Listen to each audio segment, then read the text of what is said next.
Quando começar. Pronto, começou. Pessoal, segunda parte do treinamento, né? A gente está gravando tudo porque tem 2 colaboradores nossos que estão participando de outras reuniões lá. E também para a gente ficar gravado e usar essa informação sempre que for necessário. Daniel, está contigo. Eu vou mutar aqui meu microfone. Perfeito, obrigado, Harrison. Bom, pessoal, dando sequência, então, né, eu havia falado sobre, nessa nossa primeira parte da reunião de hoje, a respeito de como funcionava o processo, como estava o processo lá do deploy da produção, como funcionava, como está funcionando o processo de criação de índice, processo de criação dos dados no banco do Mongo do nosso lado, né, no lado da Endeavorum. Eu explorei um pouco como foi construído algumas informações e como é que foram os mapeamentos dessas informações dentro de cada um dos índices, né, do Elasticsearch. E eu vou entrar agora um pouco mais no sentido de como que informações e que pontos e lacunas ainda estão abertos, né, dentro da plataforma, visto a uma necessidade que a DAV possui, né? Então, hoje, nós temos todos esses dados, né, programas, produções, pesquisadores, roles, né, de pesquisadores, e um dos dados específicos é uma role bem específica que é com o name student. Eu já vou fazendo aqui a carry para ficar armazenado também. Então, nós temos roles de estudantes que são roles que relacionam-se dados de discentes com dados do pesquisador, né? Então, em que momento que o pesquisador foi um discente, em que momento que esse pesquisador participou do programa efetivamente, né? E por que eu estou entrando nesse ponto? Isso é uma das demandas que a gente ainda tem aberto com a equipe da DAV, né, nesse momento que a gente está comentando, né, e foi-se acordado em um momento que a gente desabilitasse um gráfico que trazia as informações de discentes para um programa em específico. Eu vou entrar aqui num programa, deixa eu achar um programa aqui na base. Rapidinho, pegar um nome. Metodologia experimental, pode ser. Procurar ele aqui na plataforma do Scopira.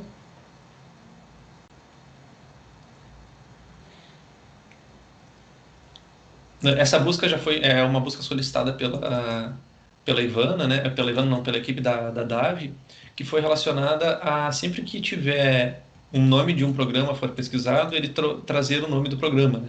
Então ele dá um ênfase maior em programas. Então, especificamente aqui eu procurei por Biologia Experimental, ele me trouxe todos os programas com o nome que possuem Biologia Experimental. A mesma coisa funciona com código, né? Então eu pesquisei por Biologia Experimental, eu vou pesquisar agora pelo mesmo programa com o código, né? Vou pegar o código dele aqui. Então, Biologia Experimental Rondônia. Dentro desse programa, ele tem várias informações, tá? Eu não vou abordar, eu vou deixar para a etapa 3, né, para a nossa terceira reunião, para explicar como funciona todo o contexto do sistema da aplicação, né? Então, como funciona como é que funcionam os filtros aqui do lado, como funciona o paginador, coisas mais específicas da aplicação e do front da aplicação, né? Vou entrar nos dados dos gráficos, nos dados de gráficos em pesquisadores, enfim. Agora, aqui vocês podem ver, né, um exemplo.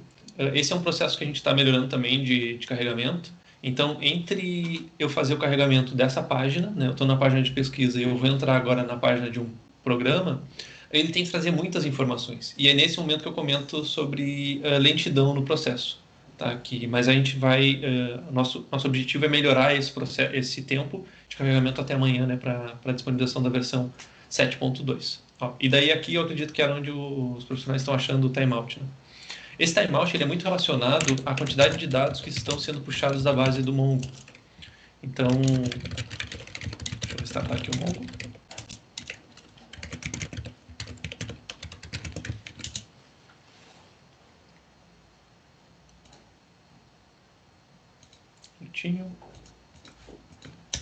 É o mesmo problema de timeout que a gente viu na primeira apresentação.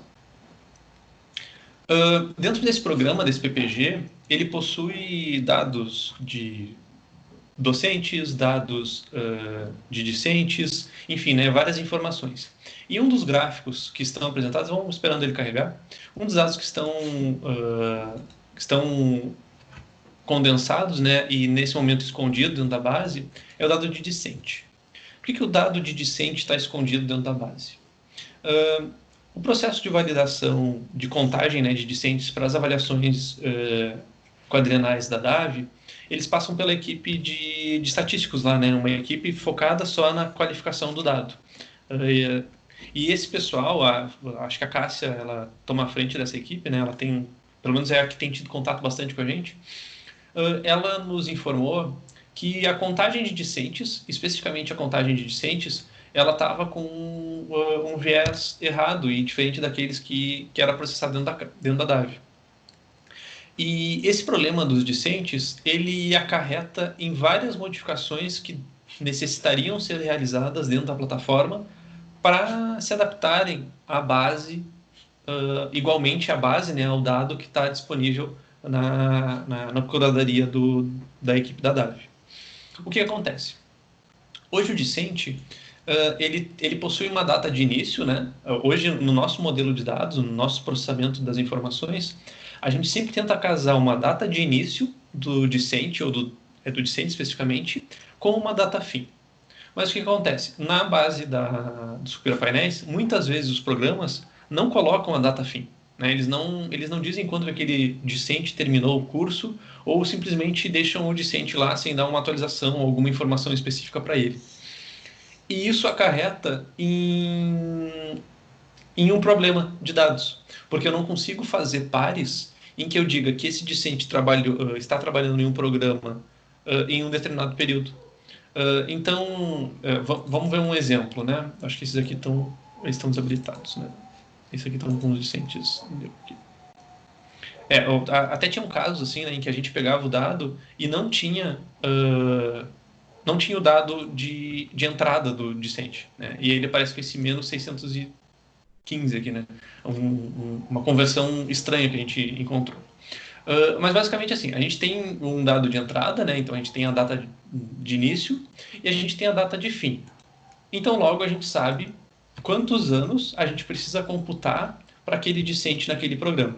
Então se o discente entrou em 2012 e terminou o seu mestrado em 2016, esse programa vai ter um discente ativo durante 4 anos. A partir de 2017, esse discente já vai ser um egresso. Se ele se formar, obviamente, né? Então, se ele se formou, ele é um discente egresso, ele pode ter abandonado, né? Enfim, tem outras categorias que a gente pode classificar e vocês devem de conhecer bem essas categorias, né, de discente. Só que o que acontece? Muitas vezes, o mesmo discente, ele tranca o curso no meio do ano, ele reinicia o curso no final do ano, ele começa a participar de outro programa no mesmo período, né? Então, são várias possibilidades. Ele pode abandonar. O pesquisador que está preenchendo a plataforma Sucupira, ele pode colocar informações que não são as informações reais, né? Ele pode ter errado ali na hora da digitação. E então, quando a gente apresentava um gráfico assim para discentes, né? Então, esse aqui é o de docentes, eu vou usar como exemplo. Ficava sempre crescente a quantidade de dados daqueles discentes. Então, em 2013 eu tinha, sei lá, 20 discentes, em 2020 eu tinha 150 discentes operacionalizando no meu programa. E dava-se para ver uma crescente, né, nessas barras, porque acontecia, a gente não conseguia pegar a data fim, né, ou muitas vezes o programa não informava se o discente começou em 2013 e terminou em 2016, ele continuava em aberto dentro da base. Se o discente começou em 2014, trancou em 2014 e começou em 2015, a gente conseguia fazer esse processo, porque tinha um ano inicial e um ano final. Porém, nos cálculos que a DAV realiza, essa conta é sempre única. Então, o máximo que o discente pode ter é uma matrícula, ou um abandono, ou um fechamento, né, de matrícula num ano. E acontecia que vários discentes possuíam, às vezes, 3 aberturas de matrícula, 3 desligamentos e 3 abandonos. E essas contas não batiam, né? Então, enquanto a gente aparecia 20 permanentes aqui em 2013, 20 discentes em 2013, Na base da DAV aparecia 18 discentes em 2013. E a gente nunca conseguia fazer esse casamento das informações justamente por causa dessa forma que a gente tratou o início e o fim. A DAV nos solicitou, né, que fosse feita uma modificação onde a gente apresentasse para o programa exatamente igual como está sendo feito para o discente, né? Então, se eu tenho um discente que participa desse programa, ele precisa me mostrar exatamente a contagem como está batendo com a contagem da DAV, e até aí tudo bem. A gente consegue puxar essa informação e apresentar no gráfico, né? A gente consegue organizar esse dado e mapear para que esse dado siga o mesmo padrão, né, de apenas uma entrada para matrícula, uma entrada para abandono, uma entrada para expulsão, né? Podemos botar expulsão, acho que expulsão não é um termo, dentro da base. Só que o que acarreta? A gente, além da página do PPG, nós temos uma página para o pesquisador. E na página do pesquisador, eu vou acessar um pesquisador aqui, deixa eu achar um discente aqui. Estudante, curso de Research AG. Vou pegar deixa eu só encontrar ele aqui, para mim poder pegar a página dele.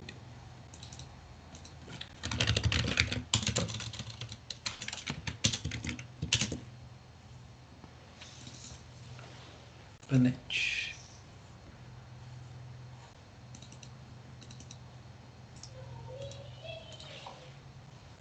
Vamos ver aqui.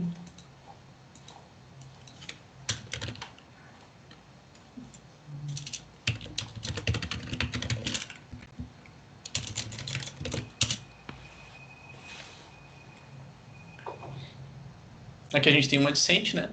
Então, a gente tem uma data de início, né, do pesquisador, né? Então, ele começou no ano, ele terminou em 2009, né? Especificamente aqui, ele está com um número errado aqui. Bom que a gente já encontrou um probleminha aqui. Mas ele tem uma data de início, ele tem uma data de fim. E aqui no resumo do pesquisador, ele também tem várias informações específicas dos enquadramentos que ele participou. Então, essa pesquisadora, a Anete, né, ela foi discente do programa de matemática no FMS em um período. Ela trabalha principalmente com os termos tais e tem outras informações dela. A gente não tendo o início e o fim da data do pesquisador, a gente não consegue trazer o resumo desse pesquisador, né, real. Então, o que vai aparecer aqui? Se essa pesquisadora ela participou de mais de um programa de pós-graduação, por exemplo, aqui ela participou da educação matemática. Digamos que ela tenha participado em outro programa que é, sei lá, um PPG em matemática ou um PPG em física.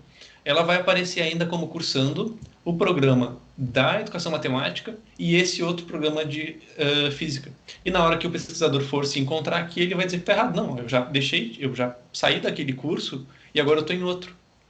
Então isso acarretava vários probleminhas para a gente conseguir fazer os casamentos, né, a entrada e saída dos dados. Se a gente mantivesse o modelo, né? Não quer dizer que hoje a gente não tem esse problema ainda, mas tendo esse problema hoje ainda e apresentando para o usuário vai poder solicitar para o seu coordenador que altere essa modificação.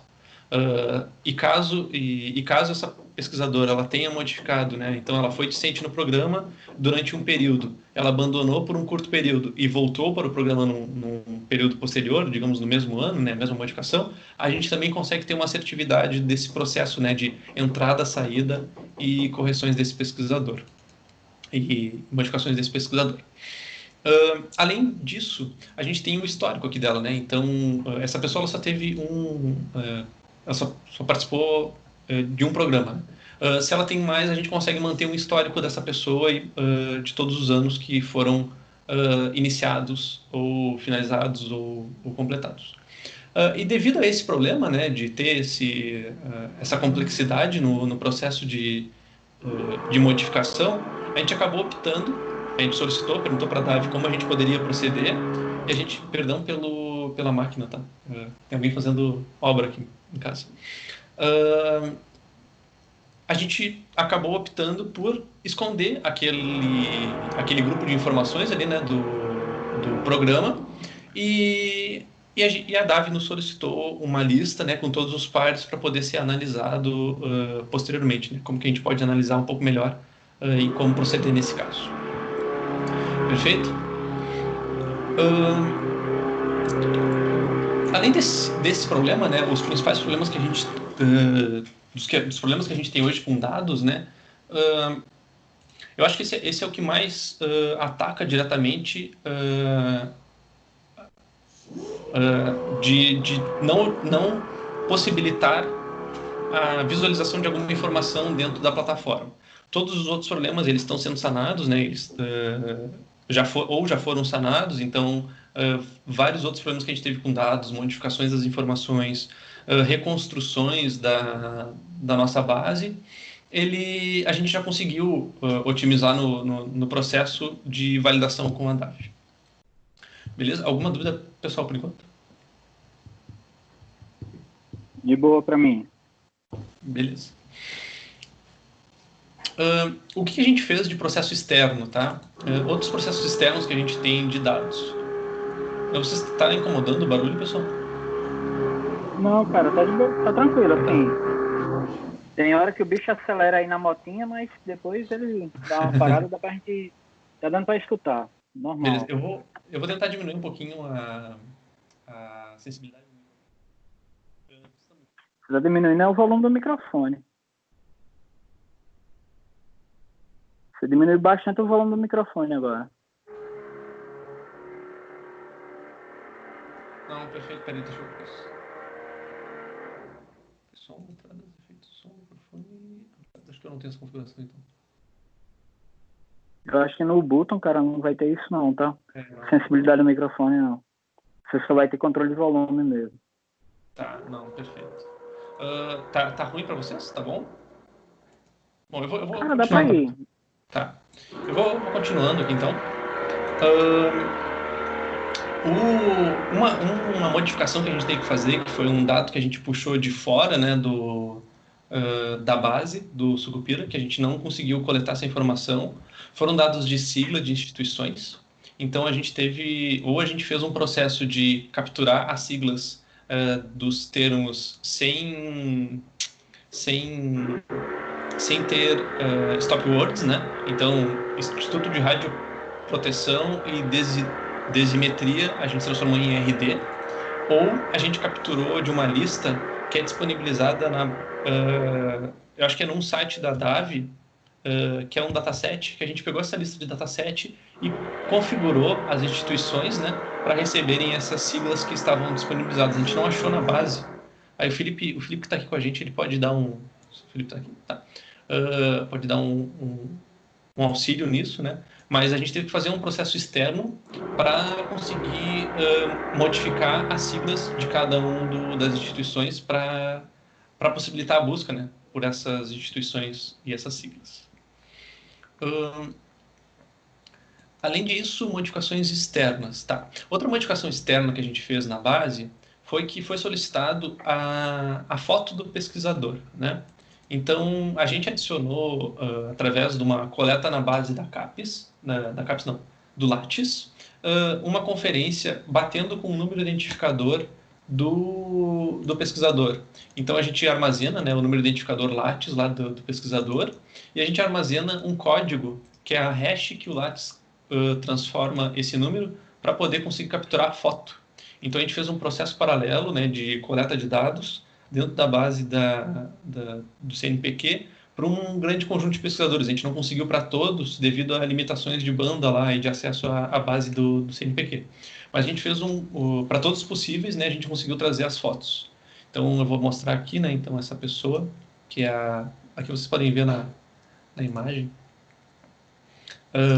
a Anete, né? Deixa eu mostrar a Anete aqui. Acho que Daniel, oi, só uma coisinha, os pesquisadores que a gente não conseguiu a foto não foi por limitação da banda, foi porque a gente só consegue a foto do Lattes e nem todos os pesquisadores que estão no Sucupira têm um ID Lattes cadastrado na base da CAPES.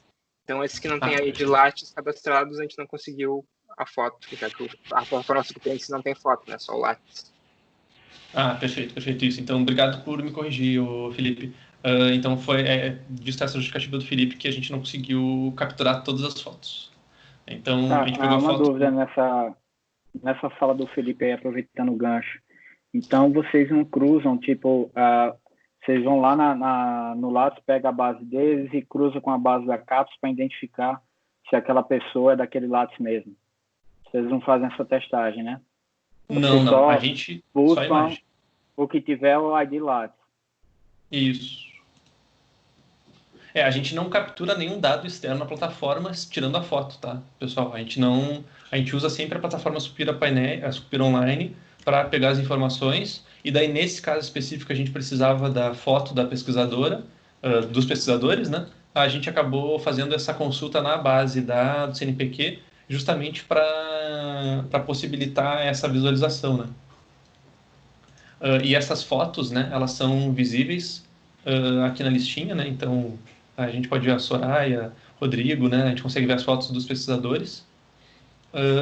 Senão ia ficar uma coisinha escurinha, né? Aqui uma bolinha como se fosse essa azulzinha aqui, né? Beleza? Então, depois do processo de coleta de dados da base do Sucupira, a gente faz a indexação dos dados no Elassearch e a gente faz um processo de coleta das fotos dos Lattes dos pesquisadores na base do Lattes. Beleza? Bom, além disso, a gente colocou essa fotinho aqui também, né, do PPG. Essa fotinho, ela não é a foto específica do PPG, tá, pessoal? Ela não é...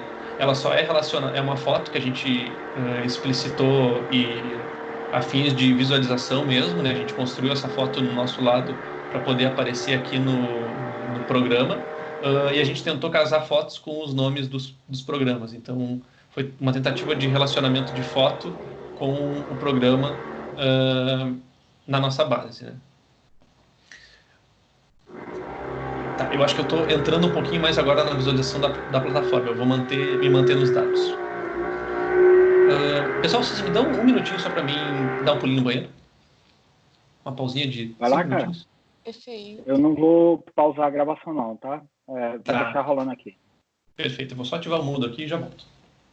Tá.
Perdão, voltei.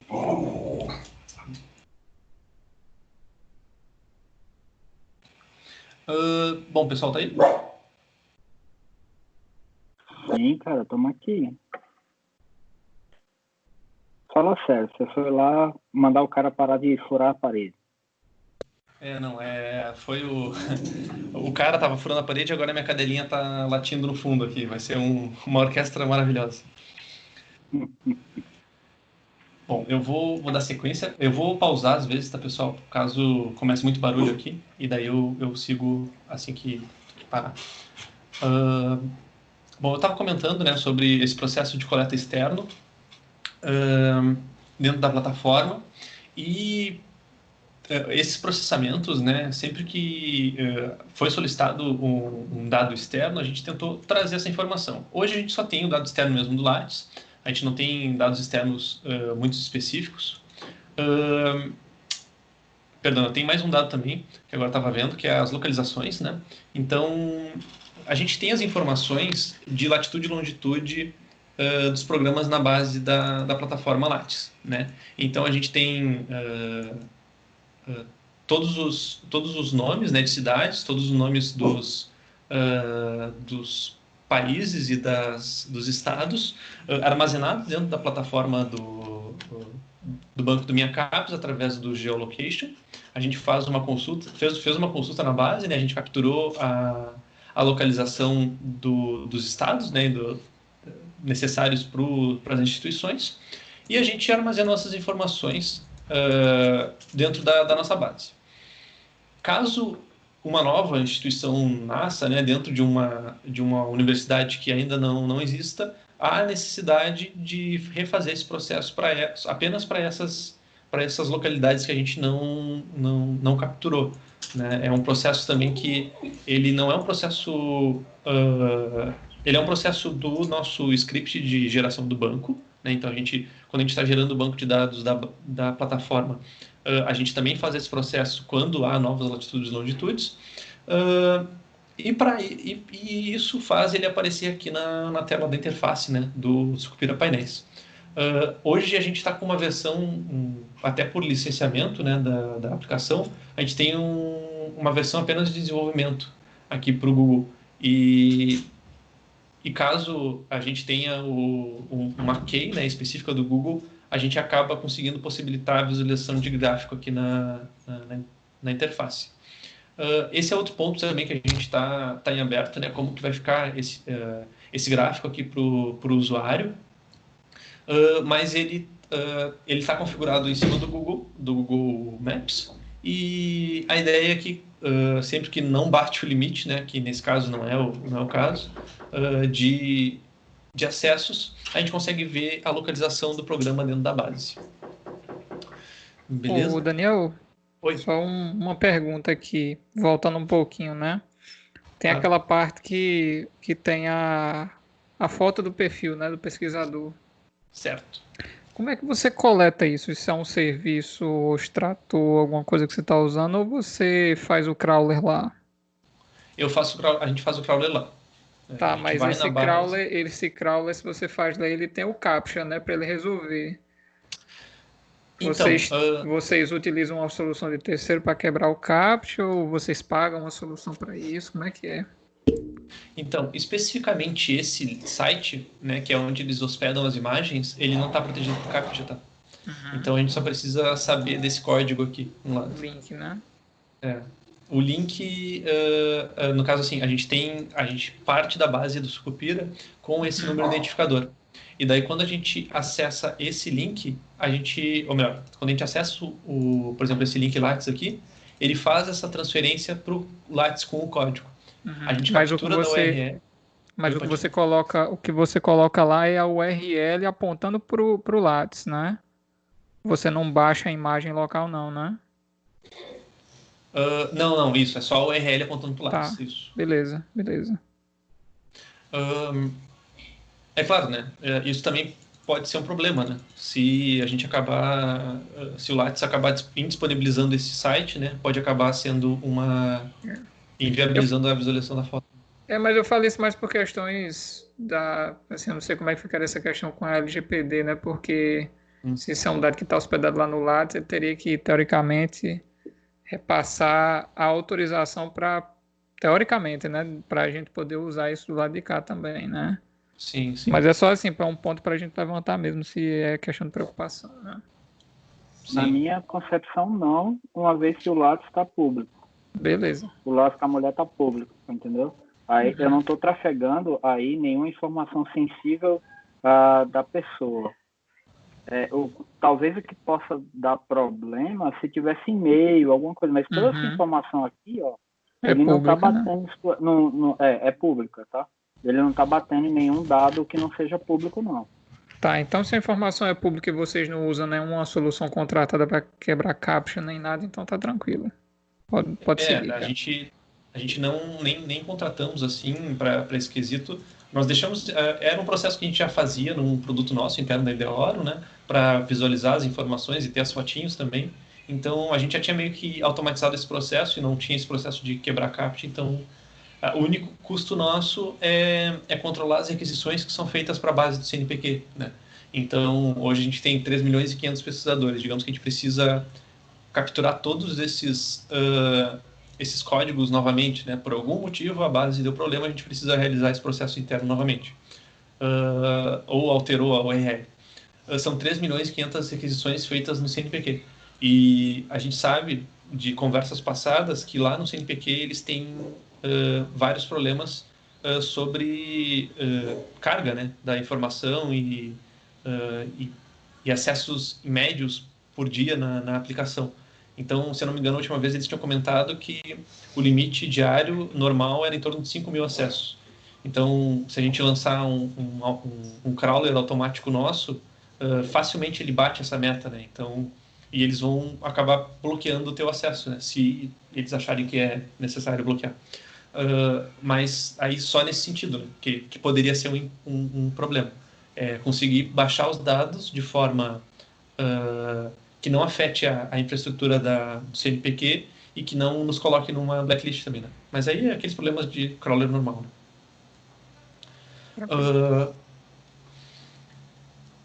Bom, o que mais que a gente tem de dado externo? Acho que são só esses mesmos dados externos que nós temos. Países, cidades, programas... Deixa eu só ver aqui rapidinho. Isso. Deixa eu ver, custa disso, não realizar. Tá, perfeito. Bom, na questão de dados, né, e do processo de DevOps, em suma, é esse o processo que a gente realiza, né? Então, fazendo um resumo de tudo que eu comentei até agora, a gente tem os dados dentro da plataforma, né? Então a gente faz o processo através das carries SQL, que elas vão estar disponíveis no SVN. Essas carries, elas transferem as informações, a gente faz o download das informações no formato CSV ou no formato JSON, né? A gente tem alguns scripts que operam com JSON. Esses scripts, eles fazem o load da informação para dentro da base do Mongo, né? Eles constroem todas as collections. Nesse momento, ele relaciona esses IDs entre produções, pesquisadores, enquadramentos e programas. Depois disso, a gente faz a indexação dos dados na base do Elasticsearch, usando a técnica do N-gramas, né, dos N-gramas, e isso possibilita para a gente fazer as buscas diretamente na plataforma. Qualquer busca realizada aqui, ela bate direto no Elasticsearch para trazer o resultado, né? Então, o buscador principal da plataforma é o Elasticsearch. Otimizações que a gente precisa realizar nesse momento, né, no momento dessa videochamada, são nos carregamentos da página de programa, né, que está ocorrendo o timeout. Algumas correções em algumas informações que foram reportadas lá nos mantis da DAV, né, a gente vai disponibilizar essas correções até amanhã. E fazer a validação, né, de carga da aplicação para validar se o ambiente de produção ele supre a necessidade de uma alta demanda de acesso, né, de utilização dos usuários. Vocês têm alguma pergunta, pessoal?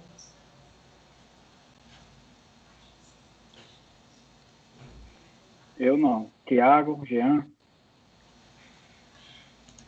Por enquanto, tranquilo aqui. Beleza, Hoje beleza. está sendo mais tranquilo, viu, o Daniel? Hoje está sendo bem mais tranquilo. Jean está com enxaqueca, ele não está fazendo essa pergunta, não. Não, imagino, ontem coitado. ele estava mais, ontem ele estava mais animado, né, para fazer pergunta. Não, e assim, né, pessoal, obviamente que na hora que for botar a mão na massa, né, e vocês forem tocar nesse escopo, provavelmente várias dúvidas vão surgir, né, então a gente está sempre aberto para esse momento. Uma dúvida que eu tenho, pessoal, é como é que seria o processo, né? Agora, depois dessas nossas reuniões de repasse, o Harrison. Depois que a gente fez todo esse repasse... Aí pelo menos a minha ideia seria, depois que a gente fizer todo esse repasse, vocês iriam liberar aquela última versão, né? Que você tá construindo aí. Quando a versão fosse liberada, homologada, aí a gente assume. Perfeito. Perfeito? Aí, até isso acontecer, tipo, terminou a versão, vocês iriam passar o Git de que todo o código que está no Git aí para o Git lá da RNP. A gente cria um projeto lá e faz a migração dos Gits, manda aquele servidor que ainda está aí do lado de vocês, que é o que faz toda aquela parte lá de cruzamento de informação, né, de mineração de dados para lá, para a RNP, que se eu não me engano não subiu ainda. E assim, quando isso tudo enquanto estão homologando a versão, né? E depois que homologar a versão, a gente já vai estar com tudo pronto lá mesmo e a gente assume. Beleza, perfeito. Beleza? Aí vocês ficariam só naquela parte lá da garantia que eu acho que são 3 meses, né? Isso. De garantia, que é justamente dando qualquer suporte que a gente precise, né? Dúvida, esclarecendo dúvidas, essas coisas. Perfeito. Não, peraí, só um minutinho. Boa tarde, gente. Eu entrei aqui caladinha, da outra vez saí caladinha. Boa tarde, Fabi. Ajuda aí, então. Não, é porque é o seguinte, né? O contrato com os meninos aí da Endeavorum, ele tem duração de 3 meses, inclusive para questões de melhoria, repasse de conhecimento e tudo isso. A gente está na Sprint 2, né, Daniel? Isso. Daniel entregou uma versão atualizada de documentação de requisitos para a gente validar a Sprint 2. A Sprint 2 vai subir para os nossos testes na sexta-feira, correto, Daniel? Isso, exatamente, amanhã, né? Amanhã. Então, a gente validando essa versão, se tiver tudo ok, a gente finaliza a Sprint 2 e vai para a Sprint 3, que tem duração de mais 30 dias, né? Aí eu não sei, Harrison, eu não entendi assim a sua fala, eu não sei se você já pegaria essa versão que a gente vai validar e já começaria a mexer com ela, porque teoricamente vai ter ainda uma outra versão, né? De melhorias e coisas que a gente pode pedir durante esses últimos 30 dias. Isso. Uhum. Tá, mas a gente pode conversar isso. A gente poderia conversar isso em outro momento também, né? Para definir, porque eu tinha uma visão, aí você tá com essa outra, a gente pode fazer o seguinte, combinar, a gente conversar e decidir qual é a melhor estratégia, né? Depois do repasso de conhecimento. Tá, tudo bem. O que vocês acham, gente? Jean, Delison. Foi tranquilo. Tranquilo também. Então, pronto. Vamos acordar dessa forma. Então, a gente senta e a gente discute qual é a melhor forma e o momento ideal para a gente já atuar. Tá, ok. Obrigada. Bom, obrigado, Fabi, pela ajuda. Bom, então, pessoal... depois disso, né, de todo esse processo de load, aí a aplicação está disponível, né, ela vai estar online para uso, né. Um outro ponto que eu gosto de ressaltar, mas é uma coisa um pouco menos específica da questão de DevOps e engenharia de dados, né, mas é relativo às integrações, né, da aplicação. Hoje existe uma aplicação, uma integração com a barra do governo, né, que é algo que ficou em stand-by, porque a gente fez uma solicitação para que esse domínio, né, stage.superpainéis.ideora.com, ele recebesse uma atualização em que possibilitasse o uso da barra do governo aqui, né, que é uma diretriz, se eu não me engano, do governo, obviamente. E essa barra, ela não tá disponível no MainStage, né? Teria que ver depois como fazer a viabilização desse acesso, né?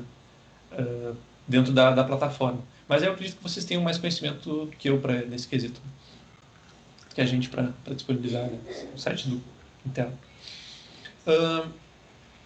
E de questão de engenharia de dados e DevOps, as partes mais complexas e o cerne do nosso processo, eu acho que eu consegui demonstrar aqui, né, como é que a gente faz. A gente sempre faz alguma consulta ou validação, a gente vai direto na base do Oracle, e daí faz todo o pipeline, né, faz todo o processo manual para algum tipo específico de autor. Então, eu vou na produção, depois eu vou no autor, depois eu vou lá no relacionamento pessoa, eu caso essa informação com o papel pessoa, e daí eu consigo um ID. Desse ID, eu bato nas bases de discente, ou nas bases de docente, ou nas bases de participantes externos, e daí a gente faz as configurações, né? Então, entre se esse discente era para aparecer naquele programa, aquele outro discente não era para aparecer no outro programa. Perfeito?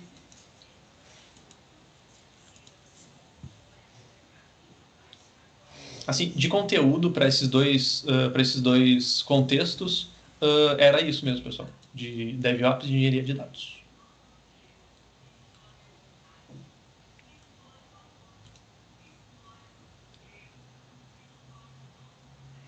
Senhores, algum questionamento aí? Tiago, Jean? Foi mal pelo chorinho de fundo, viu? Não tem problema. Cara, da minha parte, ok aqui, né? Por enquanto, Jean também? nenhuma dúvida, não. Não, isso aí, tranquilo por aqui também. Aqui. Tá?